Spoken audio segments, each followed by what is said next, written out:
Ô, gente, tá quase na hora do almoço. Bora comer?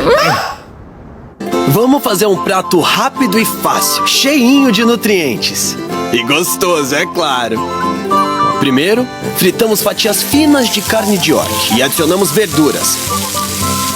E ainda podemos usar as que sobraram do Gengis Khan. Tem coisa melhor? Agora vem o sabor. Geralmente eu deixo marinando no molho por um tempo, mas hoje é a versão a jato. Depois vem a pasta de alho para dar intensidade. E o óleo de gergelim. O cheiro é muito bom, considerando a quantidade de mato. Ah, o alho e o óleo de gergelim dominam bem. Agora tudo isso vai por cima do arroz. E pronto, quinti com carne de orc.